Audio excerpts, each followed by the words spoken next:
Praise God, hallelujah. Hindi natin may pagpalataya sa ating mahal na Panginoon. Kapag sabi ng Bible, na kailangan magsisamba at kailangan magsisamba na Espiritu at katotohanan. Na Espiritu. Kapag ang Diyos ay di nakikita, sabi nga sa Colossians 1, na kailanman walang makita sa Diyos. Wala naman kayo, praise God, hallelujah. Walang makita. Praise God, hallelujah. Tama ba yun? Colossians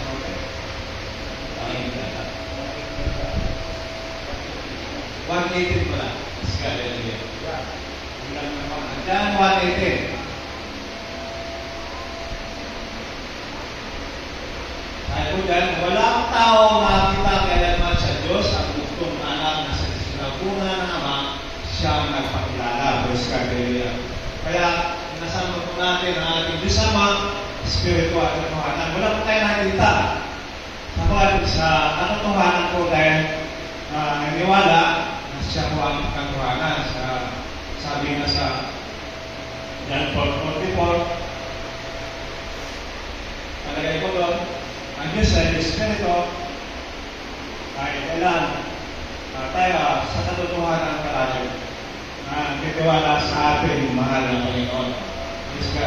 Dapat halaga mga kalit ng pagsamba ay hindi lang bagay natin ritual o tradisyon o nakasanayan. Minsan, ginagawa mga event. Nakasanayan, di ba? Para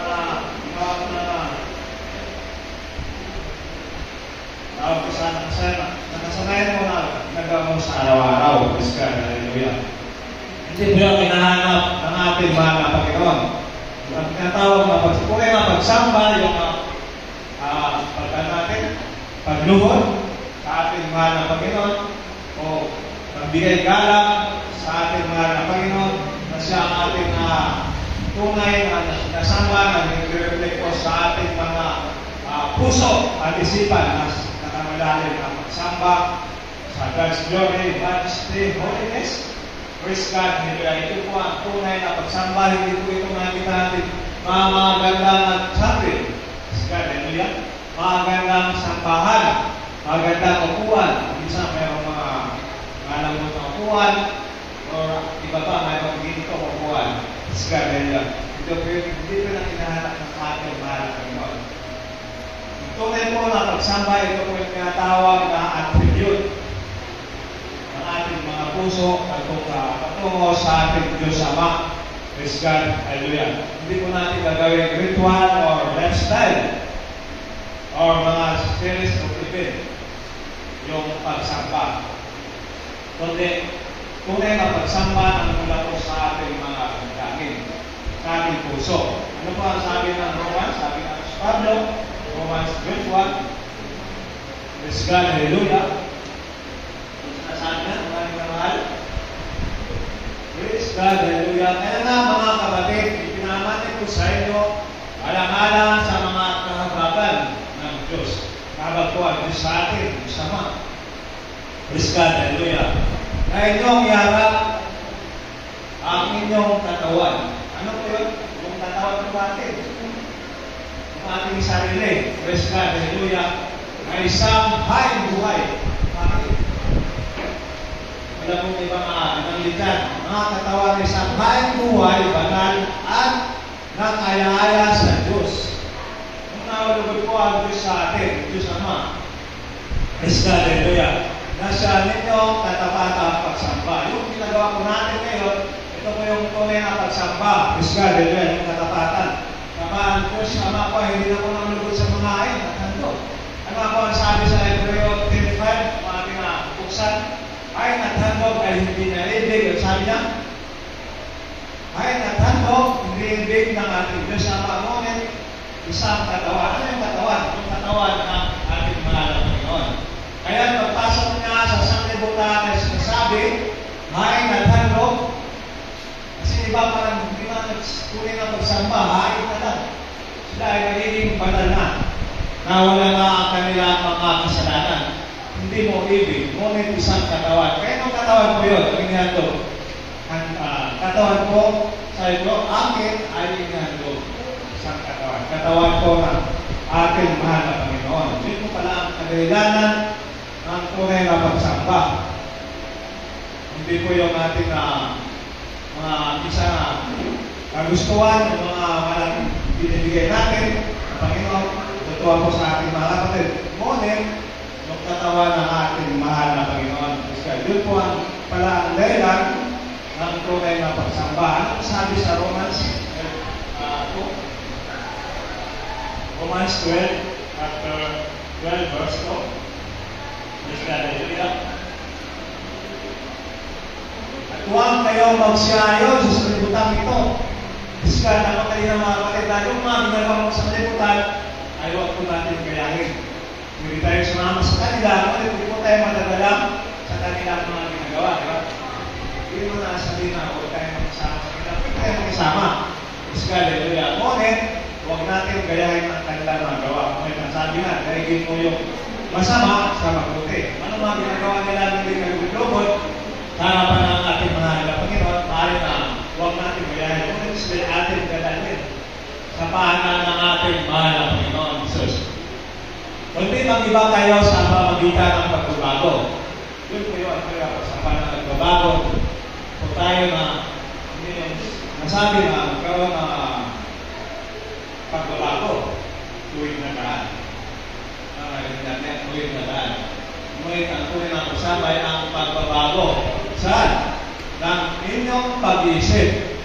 Mula po sa ating pag-iisip. Upang mapatunayan ninyo kung alin at mabuti at kayaya at lubos na kalooban. Doon po napatunayan natin na ito yung nalulubos sa ating ang ating mahal na Panginoon kapag tunay po ang ating pagsamba. Praise God, hallelujah. Ito po ang paunayan na tunay po na sasamba po tayo sa ating mahal na Panginoon. Praise God, hallelujah. Yung napaka-importante mga kapatid about sa heart of connection with God. Kung mayroon po tayong paunayan sa ating mahal na Panginoon. Kung tinatawag na worship sa heart of connection. Ano po yung tinatawag na connection? Merong kaunayan. Kapag wala tayong kaunayan, ay hindi makita ng ating mahal na Panginoon sa pagkakagantad po sa pangingin ng ating mahal na Panginoon. Ano po ang ating mga ginagawa? Ngayon, nakikita po yan ng ating mahal na Panginoon. Doon po yung tinatawag na connected to God. Praise God. Hallelujah. Bigay po tayo ng ibang verse na maging example. Ito po sa Matthew 15 verse 8. Akin po siya po sa Matthew.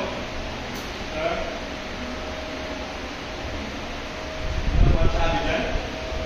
Matthew 15 verse 8.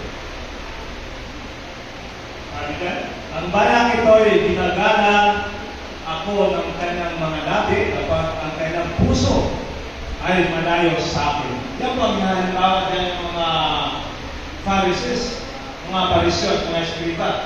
Talagang pinapakita po nila mga kapatid na sila po ay agalang-galang sa paningin ng mga tao. Kagaya po sila ng hari na mayroong mga mahabang damit. Talagang napansin mo mula kung pag-isa tayo, ang mga takot lang, bakit ito sa kasla? Napakadali damit, maraming ginto, diba? Kumbaga sa Mindanao, isang dati. Natin dato, mayaman, isang hari. Ngunit, ang sabi ng ating mahal na Panginoon, natapwat ang kanyang puso ay malayo. Malayo lang ang yung puso. Nasambang naman malayo po ang kanyang puso. Yung natawag na physically present, ang katawanan lang, ngunit mentally absent. Absent po yung isip. Diba? Parang sa school, ay nalala sa mga teacher, physically present but mentally absent. Ano yung isip? Sabi ang basa. Hindi na nakikinig sa teacher.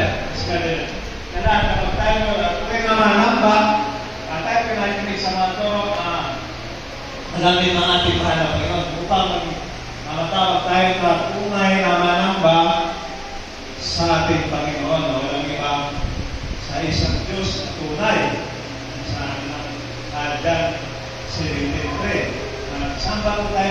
Diyos na tunay, na walang ibang pangalan ng ating mahal na Panginoon. Saan po yung mapatunayan natin? Sa John 5:43, sabi nga ito, naparito ako sa pangalan ng aking Ama, ngunit ayaw niyong tanggapin, ngunit kung may ibang pangalan na pumarito, sa kanyang pangalan ay sinyong tatanggapin. Yes, God. Yun po ang nakakalitaw. Bago yan sinabi sa John 17:11 at saka 17:12, tala ng pangalan pala ng Ama ay ang pangalan ni Jesus Christ. Nagdala nila. Diba? Sabi sa 17:11, ako na wala na ako sa salibutan at ang mga ito ay nasa salibutan at ako'y pala sa iyo ang banal. Bakit mo sila sa iyong pangalan? Yung ang mga ibinigay mo sa akin upang sila ay mag-isa, gaya naman. Isa lang po. Nihalo ko ang gatin. Praise God. Yun sa 12. Ito rin natin. Pangalan pala ng Ama ay Jesus Christ. Hindi natin na ipagkailan. Sa 12, samantala na ako'y suma sa kanila, ay tinatanong ko sila sa iyong pangalan, yung mga ibigay mo sa akin. Sila ay nagtayan ko at isaman, sa kanila ay walang napahamak, kundi sa anak ng kapamakan upang matupad ang kasulatan. Ngayon, pinitingatan na ng ating mahanapin. Yung mga tao dito, yung mga umalis, kundi sa anak ng kapamakan. Magawa ko sila nilang sarili, kapag sabi ng Bible, binulag sila ng Diyos ng sanlibutan ito na walang iba po ang Diablo. Kaya ang broken and grounded to dibuhay ng paniwala mo sa ating mahal na Panginoon, ay hindi ka magdadala. Bakit? Ano yung tunay na pagsamba mo sa akin? Mahal na Panginoon, ang kilala mo. Ngunit kapag di mo ang kilala na tunay, ang ating mahal na Panginoon, ang ating pangalan, ang ating pagbalik-balikwas ka. Gaya ka ng isang tubig sa dagat, sa buhangin, may pari. May pag-lipat ng iyong pananampalataya. Kung saan yung alaw, doon yung tubig. Kagaya ng ating Panginoon ay ating usama ay kagaya ng isang namin. Na nararamdaman mo, di ba? Kaya namin nararamdaman mo. May hangin, ngunit hindi mo nakikita. Yun po ang ating mahal. Nararamdaman mo sa akin, hindi mo makikita. Nakikita mo lang kaya ng mga gawa through Jesus Christ. Ay based on invisible God. Doon mo makikita ang mga gawa ng ating Diyos Ama sa magitan yung Jesus Christ kaya nagkaroon po tayo ng tunay na pagsamba. At pagkat si Jesus Christ po isang doon natin. Sa John 3:3, si Ama, doon natin, nakita ng pinamukan. Ito po makapunta sa ating Diyos Ama sa magitan ating Panginoong Kristo. Sapagkat siya po ang image ng Diyos na hindi nakikita. Ito ay po yung nagsasamba sa ating nakikita. Sino po yun? Ang ating Lord Jesus Christ. Ito po yun. Lord Jesus Christ. Yan po ang sinasamba natin. Tapos sinabi ng Lord Jesus Christ, ang Diablo po yan, ay may kang Diablo ay nahinginig. Literally, nahinginig sa pangalan ng ating mahal na Panginoon. Tayo magkaya mga tao lang, gawa ng Diyos. Kaya magkaroon po tayo ng tunay na pagsamba, genuine, rooted, and grounded. Upang hindi mo tayo magalaw. Halimbawa na po sa isang kawayan na dumating pa yung mga bagyo. Ano po yung mga bagyo, yung mga pagsubok, suliranin sa ating buhay, hindi mo tayo magagalaw. Kawayan po ay tulad isang pisano. Kahit anong pagsubok na dumating, alam, baan na yan, mabawag na lang. Parang malapit ng matumba. Ngunit, nasa solid rock stand. Saan po yung solid rock stand na ating mahal na Panginoon? Dahil sa Iglesia, ating mahal na Panginoon, sabi sa Mateo 16:18. Yung condition tayo ng solid rock. Sino ang solid rock? Ang bato sa bamagang, ito po yung bato ng tunay na walang ibang ating mahal na Panginoon na itinakwil ng mga tao. Ngunit nanatili matatag. Praise God. Hallelujah. Yun po yung tinatawag ng worship. True worship. Praise God, hallelujah. Dito po tayo sa worship and sacrifice. Praise God. Napaka-importante po mga kapatid na hallelujah, amen. Ang worship and sacrifice.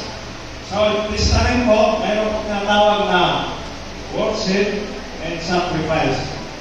Nakapalog po dito yung sacrifice sa mga hayop. Napakalahat ng mga hayop na animal. Mga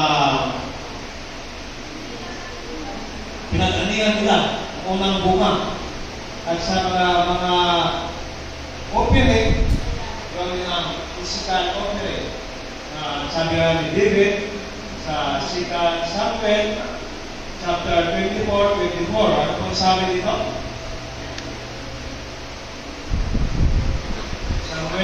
Second Samuel, verse 24, verse 24.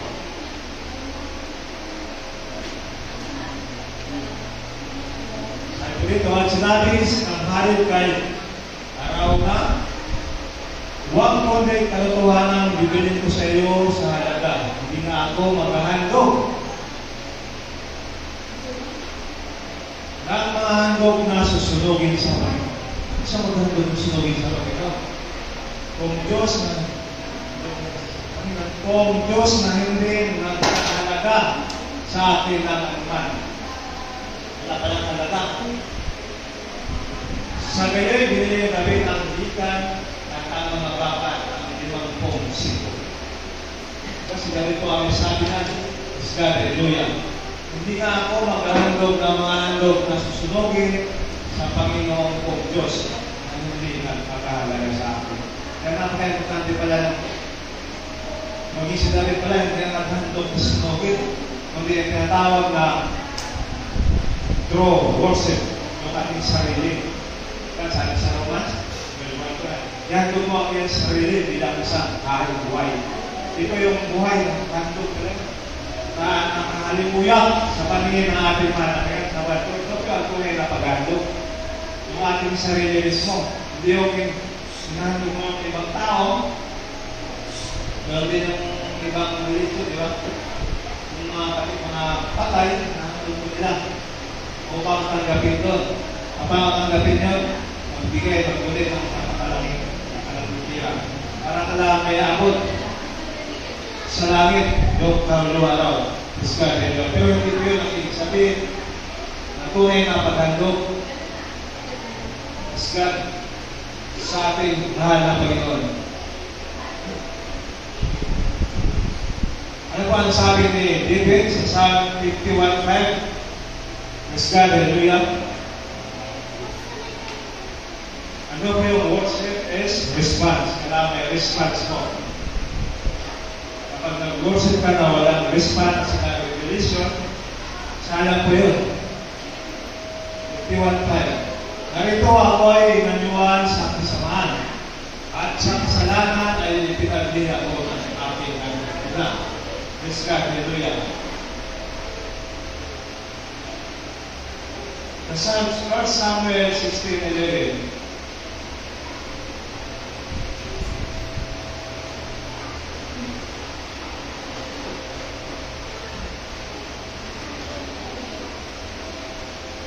Hallelujah. Sinabi ni Samuel kay Isai, narito ba ang iyong lahat ng anak? At kailang sinabi, nakitira pa ang bunso. At narito siya ay nag-alaga ng mga tupa. At sinabi ni Samuel kay Isai, sundo mo siya sapagkat hindi tayo uupo hanggang siya ay lumalapit. Ito po ay tungkol kay Haring David. Praise God, hallelujah. Sapagkat si David po ay mayroong tunay na paghandog sa ating mahal na Panginoon. Praise God, hallelujah.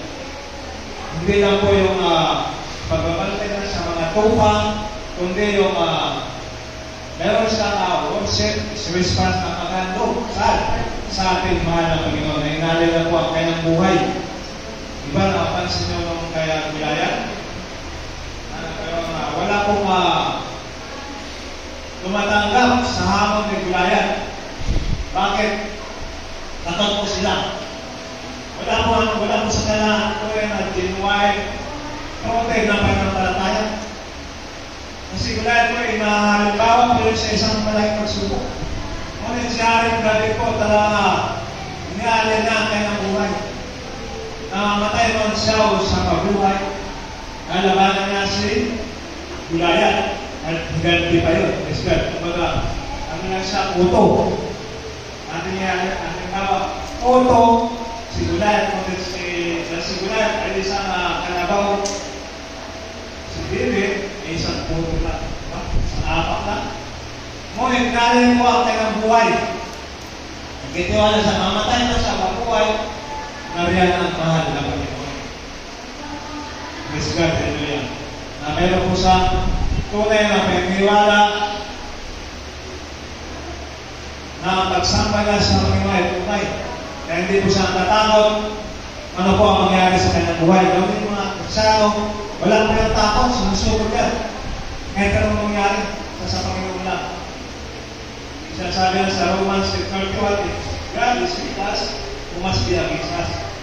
Kung ang Panginoon ay nasa atin, sino ang laban sa atin? Walang laban. Kaya po si Goliath ay walang takot. Kapag alam niya na si Goliath po ay walang laban sa kanya. Kapag nariyan ang mahal na Panginoon. Nariyan ang sinasabi na ikagwin at sumasa kanya ang Diyos. Praise God. Ito ang tunay na pagsamba. Maging yung mga nilalang sa langit ay patuloy po araw-araw na sumasamba sa ating Diyos Ama. Ang sabi ko sa Revelation 4, Revelation mga ating mga pansin ko na araw-araw, constante, hindi na linggo lang or purpose, araw-araw po. Araw-araw, oras-oras ang pagsamba sa ating mahal na Panginoon sa pagpaniwala po sila sa kanyang greatness ng ating Panginoon sa Panginoon na sa kanyang majesty. Hindi po yung ating church ng Diyos Ama, Praise God, Hallelujah. Yun ang kanyang paniwala. Magsama sa Revelation chapter 4. Patuloy po sumasamba ang mga nilalang sa langit, araw at gabi, walang sawa. Huwag minsan itong mga Kristiyano, pagsamba lang na nagreklamo na. Diba? Mga Kristiyano nagreklamo na yan. One. Sabi niya, pagkatapos sa mga bagay na ito, tumingin ako at nalito isang pintong bukas sa langit. At ang unang tinig sa narinig gaya sa pakakap na nakipag-usap sa akin na isang nagsasabi, umakyat ka rito at ipakita ko sa iyo ang mga bagay na dapat mangyari sa harapan. Doon po pinakita ay ilagit dyan ng mga nagpupuri sa ating mahal na Panginoon. Araw at gabi po nakita niya sa Revelation. Ang nag-reveal sa kanya ng ating mahal na Panginoon. Praise God, sabat, ano po yung tunay na pagsamba. Kaya nga, umiyak po. Si John sa Revelation sa kanya, umiyak siya sapagkat wala pong makapagbukas ng akda. Walang kakayahan, maging sa lahat ng tao sa mundo. Walang kakayahan magbukas. Iyak po siya, pero sabi namin, huwag kang umiyak. Sapagkat mayroong isang karapat dapat na magbukas ng akda. Sino po yun? Ang ating mahal na Panginoon. Isa po ang pagpiro ng Diyos sa mga magtubos sa ating mga kasalanan. Siya lang po. Ang anak ng Diyos na walang iba ang ating mahal na Panginoon. Wala po ang ating mahal na Panginoon. Mahal ang ating kasalanan, nabinbin. Pa rin ating kasalanan kung wala po ang ating mahal na Panginoon. Yun po lang. Tayo ng tunay na pagsamba ang dahil po sa ating mahal na Panginoon. Yung mga handog na sunugin, mga hayop, sayang po yan mga kapatid, praise God. Yan po ay hindi kalulungkot sa ating mahal na Panginoon, sa panghanap ng ating mahal na Panginoon, ang true worshiper, ang tunay na pagsamba sa ating mahal na Panginoon. Sa napakalaga po nito, ang lahat po ng tao ay kapag hindi ka sumamba, at talaga mamatay po tayo lahat, sabi nga sa Hebreo, and receiving, na minsan pa ang tao ay mamamatay po tayo lahat. Ang pagkatapos yun, yung pagbuhok. Ano importante po pala sa pagkakailangan ang ating mahal na Panginoon sa basa sa atin. Kahit mayaman na tayo, mahirap, anumang klaseng mayroon tayo sa buhay kapag tayo buhay. Sa mundo nito ay sana po, kahit at sabi nga, nagtanungan ang lahat ng bagay sa mundo, lahat ng pangyayari, lahat ng pangailangan mo, makanta mo. Dahil wala ka lang hanapin pa. Kundi mapagod ka lang. Kahit nakakanta mo lahat, ang iyong mga goals sa iyong buhay, ngunit wala kang tunay na pagsamba sa ating mahal na Panginoon, sayang lang na maliwala. Kapag meron po kapanahonan, meron kapanahonan ng pagsasaya, magmaligaya tayo sa ating mga buhay. Ngayon, ang sabi sa Ecclesiastes 12:13-14, dadalhin mo. Sabi, matakot ka sa Diyos, kasundin mo ang kanyang mga utos sapagkat ito ang buong katungkulan. Meron pala tayong buong katungkulan ng tao. Ito yung matakot at sundin ang kanyang mga utos. Sabi sa 14, sapagkat dadalhin ng Diyos ang bawat gawa sa katungkulan. Ano ang ginawa sa mundo? Dadalhin ito sa pagbuko. Pati ang mga bawat kumple, yung mga ginagawa natin na nakatago, mga sikreto natin ginagawa, yung kumple yan. Doon sa aklat, sa pagbuko. Ayan yan sa unang aklat ng pagbuko, bubuksan po ang nula ng ating mga gawa. Maging ito'y mabuti o maging ito'y masama. At sa pangalawang aklat, doon po yung ating mga pangalan. Tinatawag ang aklat ng buhay. Doon kung makikita ang ating mga pangalan o kasama tayo sa enroll. Diba? Hindi mo tayo na roll call, sales call, hindi tayo naka-enroll, maaaring hindi mo tayo kasama doon sa aklat ng buhay. Kaya napakahalaga mga kapatid ang buhay ng tao na meron po tayo tunay na pagsamba sa ating mahal na Panginoon. Yung true worship, yung kayang buhay. Ating mga sarili ay pagkalo po natin sa ating mahal na Panginoon sapagkat po ang inyong inaasam ng ating mahal na Panginoon sa bawat tao. Kasi kung tayo na buhay na walang ginagawa at hindi natakot sa ating mahal na Panginoon, sayang lang ang ating buhay na tayo parang usok lang, parang bulak-lak. Parang bulak-lak at mga ilang sandali na parang diba? Wala sa mundo ito. Kaya napakahalaga na paglikuran po natin ang ating mahal na Panginoon. Magkaroon po tayo ng tunay na pagsamba sa kanyang pangalan. Walang iba, ating Lord Jesus Christ. Hallelujah. Minsan pa, lapangan po natin ang ating mahal na Panginoon. Naway meron sa kanyang tutulong sa kanyang mga salita. Hallelujah. Amen. At bigyan na po natin sa ating prinsip ang buong paglalakad.